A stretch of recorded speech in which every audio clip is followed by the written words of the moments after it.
Whatever you're doing, stop it in the name of Jesus and call your grandma. Bye. Hey guys, thank you for joining me once again on Life for Bree. I am extremely excited about today's episode because I'm bringing on my baby, my first family member on the podcast, my little cousin Trey. If you know me, you've heard me talk about him in some kind of way. I basically like he's just he basically is my child in a way. Like I tagged him with his parents and making sure he was everything. So here we are today. One thing that me and Trey have always shared is our love for sports and just athletics in general. So that's what today's episode is going to be about. We're talking about life of a high school athlete. Crazy. Do it. Now I'm gonna tell you, it's different because you kind of were young when I was playing basketball, but I mean, you came to a few games. You somewhat heard me maybe talk about the flow of how things go, but you were so young, so I know you didn't grasp what was going on. But from what you get to experience now, the kids transferring schools, NIL, all of that extra stuff, with you going into your junior year, like what do you feel like is the status of how high school athletics are going now? I mean, it's way different. I feel like back when you were playing, y'all didn't have all that. Like y'all just practice, go to games. Y'all didn't have to worry about like coaches from other schools Mm-hmm. coming trying to get y'all to transfer, all that stuff. So like it was like real simple back then, but it's a bigger system though. That's one of the craziest things because like coaches are finding a way to make it where it's not illegal.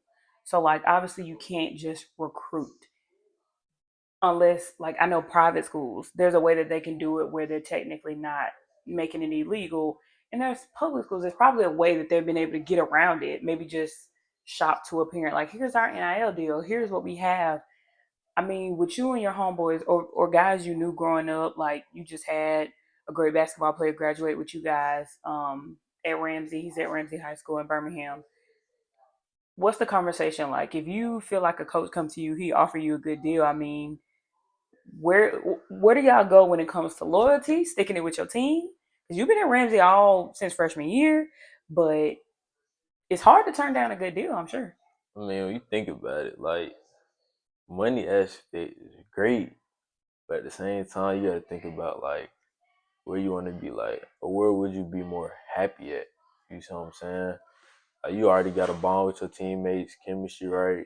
Y'all probably winning as a team, but another coach come at you with another opportunity. It's just like too much going on in your head because you don't know if you just want what they got to offer or if you just want to stick with what you think is best for yourself. You know what I'm saying? For sure. Do you think your school specifically has executed athletics in the right way? Meaning you got to experience what you wanted to experience so far because now you're going into upperclassmen this year. The expectations are a little bit higher for you, I assume. And we as his family have put expectations higher on you because we're like, if you're serious about this thing, by your I mean, honestly, you obviously want to come in as a freshman, starting and doing whatever, but like by junior year, it's like this the lockdown moment. This the moment when you want recruits to start hitting you up. You want to get the looks. Do you think that Ramsey has put you guys in the best light for exposure? In a sense, I think it could get better because like we do travel a lot during the summer, things of that nature. But I feel like they could, uh, we could progress as a school as get more exposure. Yeah.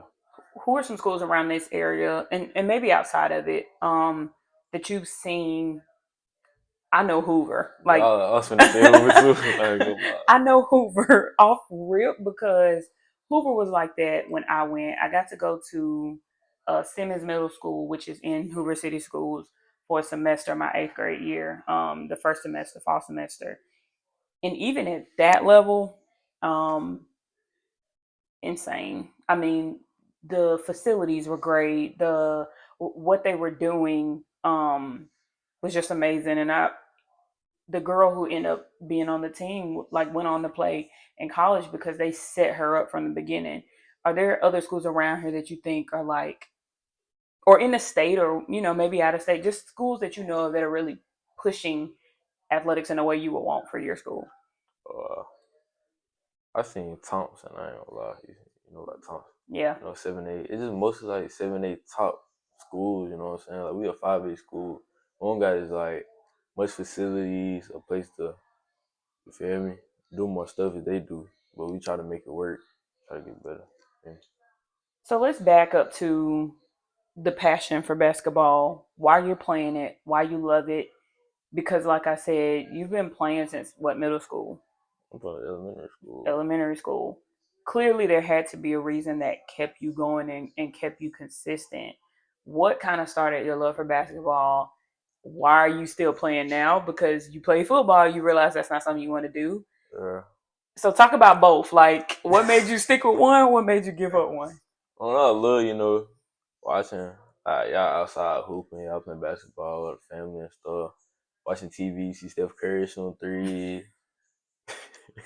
His favorite player, by the way. Steph Always Curry. been his favorite player. Elementary school, I already knew I was gonna play basketball because that already just been my mom finna hoop. Feel me? Yeah. Playing with my friends, we always talk about basketball. When the ball go in the hoop, it's just like a different excitement. Like when you score in the game, it's just crazy. So I get to middle school, I start playing football, 8th grade. Mm-hmm. I ain't gonna lie, I was low-key a little scared. I ain't gonna lie. Like of getting hit? Yeah. I was too soft. I ain't like getting hit. It wasn't no set position for me to play either. Yeah. So I ain't see where I was needed. So I was like, if I ain't needed here in basketball, I know I got a position in basketball where Thanks. coaches need me, stuff, you feel me? Like that. High school just kept going. It's a different world in high school, and I got a high school, different schedules, Mm-hmm. all of that workouts way different. So just had to adjust. I think another thing that probably, I say didn't help you, but I mean help you athletically, you grew like crazy from elementary to middle school. If you guys have seen our granddad, because his dad and my mom are siblings, our granddad is 6'5", but there hasn't been anyone in the family to get his height until him. He's the first grandson. It is 6 of us in all, and he was the first one who got the height, and it just happened out of nowhere.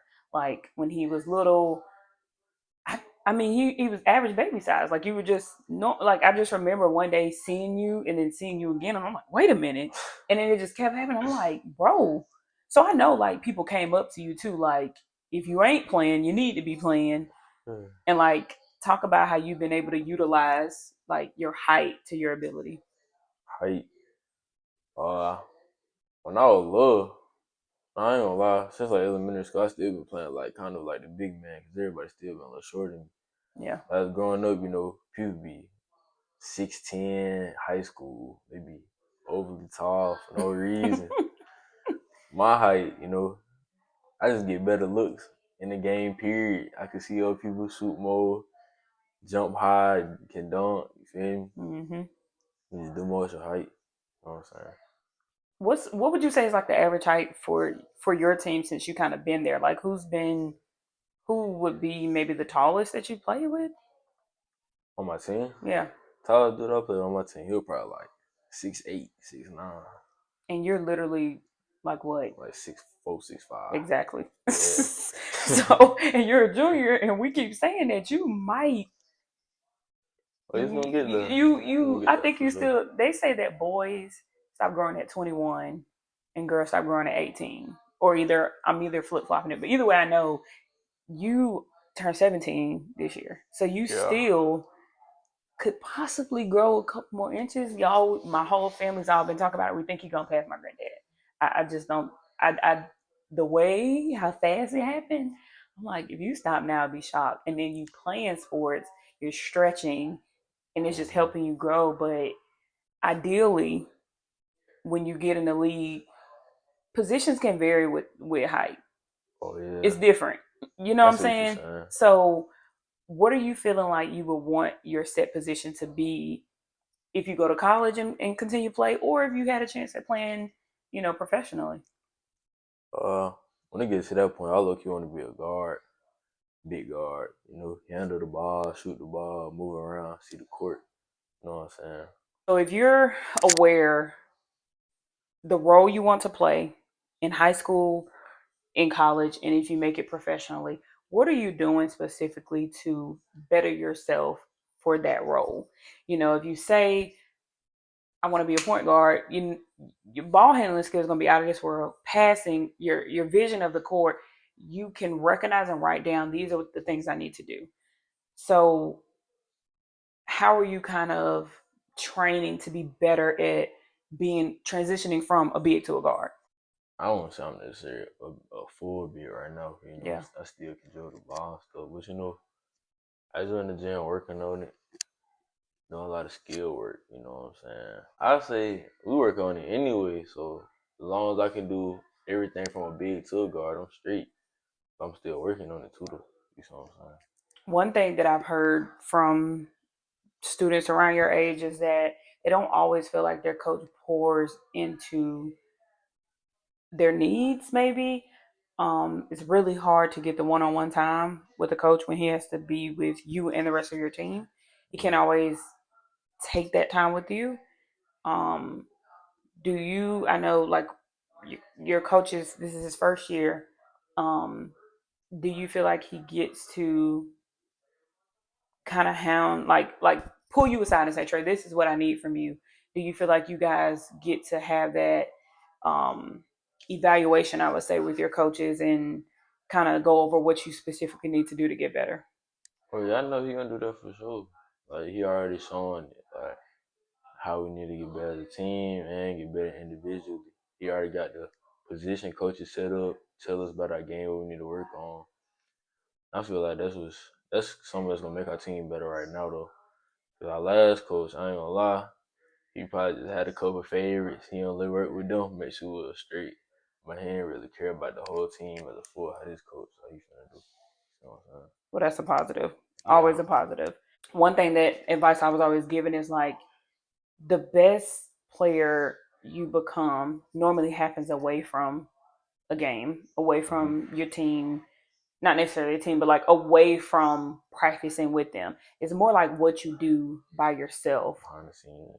Um, we talked about you go into the Y sometimes and you playing guys who are from rival schools, older men, different categories. I mean, talk about the time you went to the gym and you playing a guy who maybe shocked you with athleticism and let you know and maybe motivated you to, yeah, I got to step it up a little bit.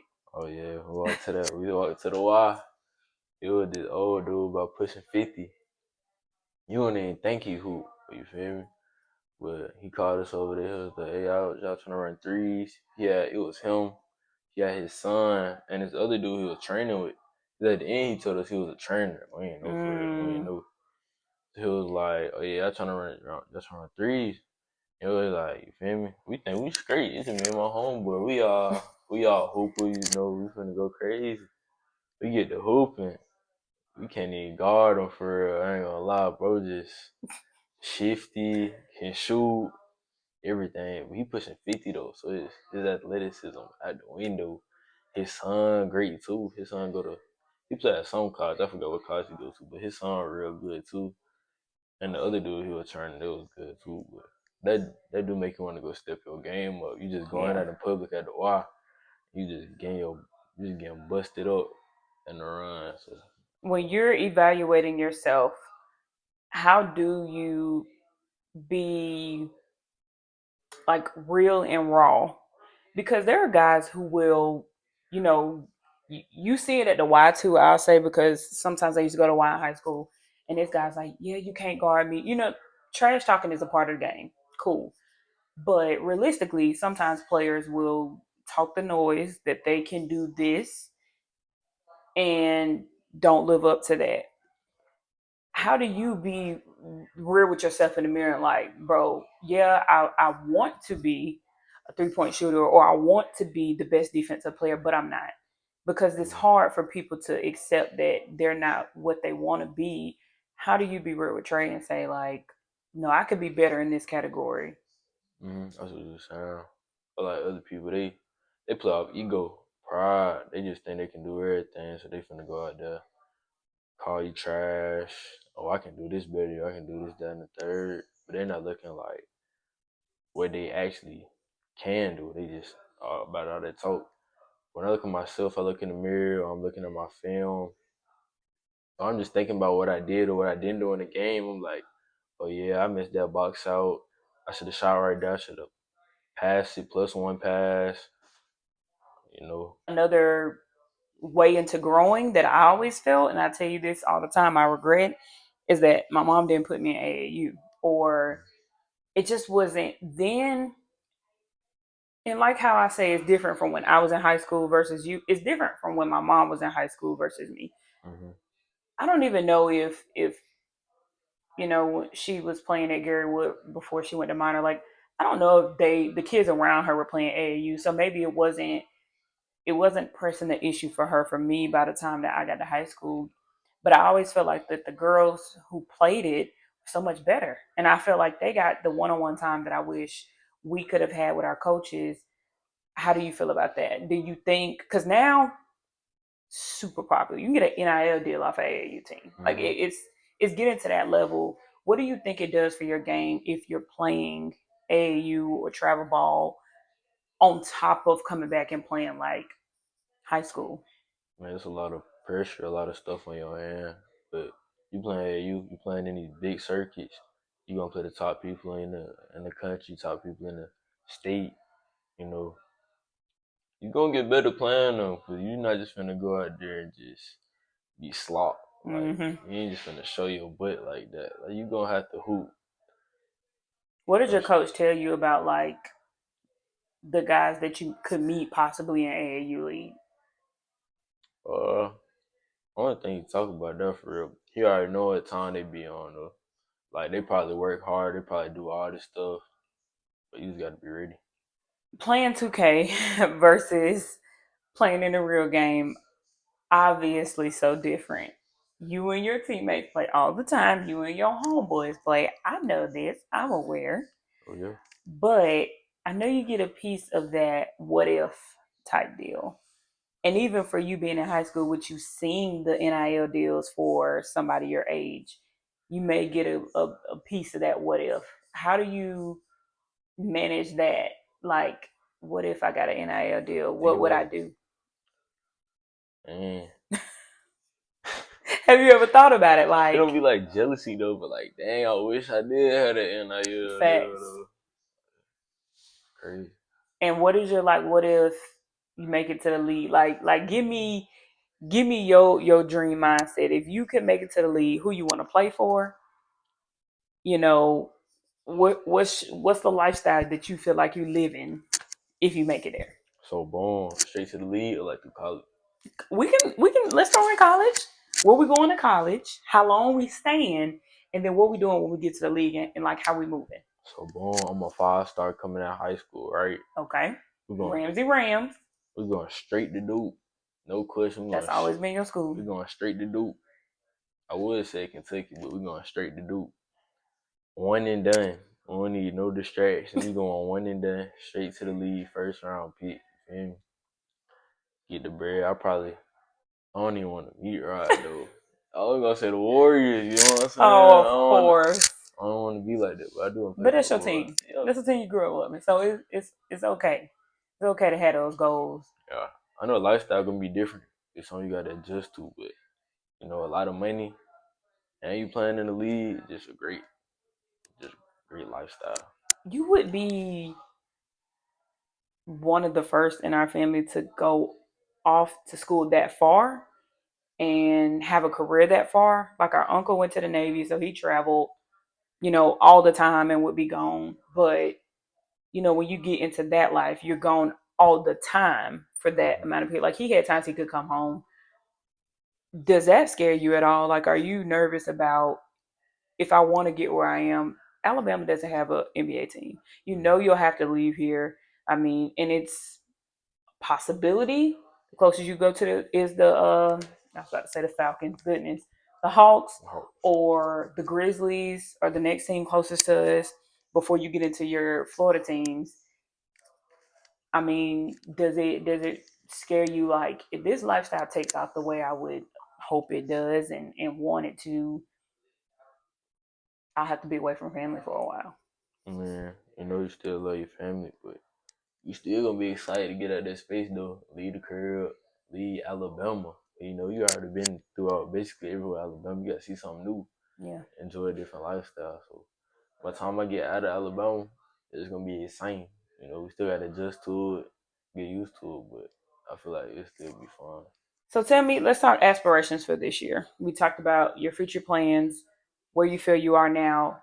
Going into this junior year, once you get acquainted during this summertime of practicing, conditioning, getting to know your coaches better, getting to know maybe your new teammates who have come on, getting to know you as a junior. You're different as Trey as a sophomore. You've been starting in the summertime. I mean, the sky's the limit for what you can do in this junior year, but obviously staying healthy, making smart decisions, that's the forefront. What are some aspirations? What are some things you want to do in this junior year with Ramsey? I want to show that I'm a dog. I want to show that I can go get it. Like, you know Yeah, what I'm saying? Like, you want to get in the game. You want to show off. You want to go get a steal, fast break. You want to dunk. You want to hit all the shots, hit all the oohs and ahs in the crowd. But make everybody, feel good on your team too. Show your coaches what you can and can't do. I want to show the coaches that I'm capable of doing stuff that they probably ain't seen me do yet or they think I can do. So, what would you like to average, ideally? All across the board too, not just your points. Across the board, what do you feel is obtainable for Trey after this average, summer? average during the season. Yeah. At least a couple books. I'll probably say like 8 to 10 points, Okay. rebounds. Crashing the board, I say probably like 6, 7 rebounds. That's good. Assists, we're gonna get to it. Probably a couple of assists, probably like 3, 4. That's not bad. That's not bad. I think that's achievable for your Yeah, role and what you're doing, especially because he has you as a stretch player, so Yeah. you're able to move. So I think realistically, you're setting a good goal for yourself. For guys who are coming into basketball because you've been playing since elementary school, I know your brother really doesn't play, but if he got into it this year, I know he's more of a football, baseball guy, but if he got into basketball, he's 13, getting closer to high school, give us 3 things that you would want to tell him or anybody else who is now trying to take the journey that you or the route you took into taking basketball serious. You taking basketball serious, you gotta like keep that on your mind at all times. You can't let nothing distract you. Stay focused on that. Second, I'll probably say stay in the gym. You stay in the gym, you're gonna get better. All the skill work stuff you finna do, you're gonna get better.